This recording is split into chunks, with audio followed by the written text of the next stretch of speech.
Assalamualaikum warahmatullahi wabarakatuh. Anak soleh, hari ini di materi pelajaran SKI hari ini, Bunda Dela akan mengajak anak soleh untuk membahas evaluasi bab 1 yang kemarin telah anak soleh kerjakan dan dikumpulkan dengan Bunda Dela. Nah, di evaluasi ini itu ada pilihan ganda, ada soal esai, ada soal isian, ada soal benar dan salah. Nah, kita bahas dulu yang bagian pertama. Oke, dimulai dari nomor 1. Jazirah Arab, sebagian besar wilayahnya terdiri atas padang pasir ya.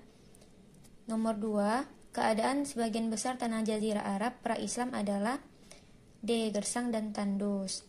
Nomor 3, tanah yang subur di padang pasir berada di sekitar oasis.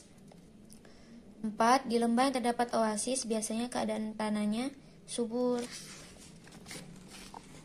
5, wilayah yang berupa lembah-lembah di celah-celah pegunungan disebut wilayah Hijaz. 6. Dua kota terpenting di Jazirah Arab pra-Islam yaitu C. Mekah dan Madinah. 7. Kota Mekah disebut juga Mekah Al-Mukarramah, artinya Mekah yang dimuliakan. 8. Ka'bah adalah bangunan suci yang terdapat di kota Mekah. A. Jawabannya A. Mekah. 9. Sumur Zam-Zam di Mekah merupakan peninggalan peninggalan zaman D. Nabi Ismail. 10. Salah satu tempat bersejarah yang terdapat di sekitar Mekah adalah Gua Hira. Nah, kita lanjut ke bagian 2. Nomor 1, kota suci umat Islam kedua di Jazirah Arab adalah Madinah. Yang pertama itu Mekah, yang kedua Madinah. Terus yang nomor 2, Masjid Nabawi adalah masjid yang terdapat di kota Madinah. Kalau Masjidil Haram berada di kota Mekah. Nomor 3, Bani Hashim, Bani Muthalib, dan Bani Kilab termasuk suku Quraisy ya. Nabi Muhammad SAW itu suku Quraisy dan termasuk Bani Hashim. Nomor 4, mengundi nasib dengan anak panah merupakan kebiasaan buruk masyarakat Arab zaman jahiliyah. 5.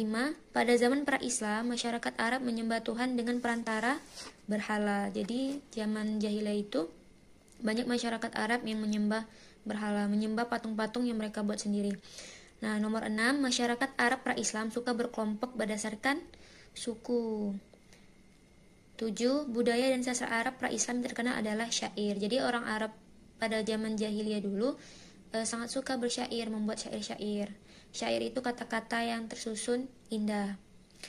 8. Masyarakat Arab pra-Islam memiliki kebiasaan mengundi nasib dengan menggunakan anak panah. 9. Suku Arab keturunan Nabi Ismail alaihissalam disebut Al-Arab Mustaroba. 10.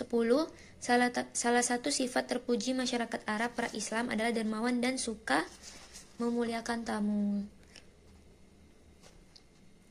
Jadi, salah satu hikmah kenapa Islam diturunkan di Arab itu adalah karena orang Arab itu rata-rata orangnya dermawan, suka berbagi, tidak pelit, dan suka memuliakan tamu. Nah, kita lanjut ke bagian 3. 1. Mengapa kota Mekah disebut tanah haram? Karena orang yang tidak beragama Islam itu dilarang memasuki kota Mekah. Nomor 2, tuliskan kebiasaan buruk masyarakat Arab pra-Islam. Banyak ya.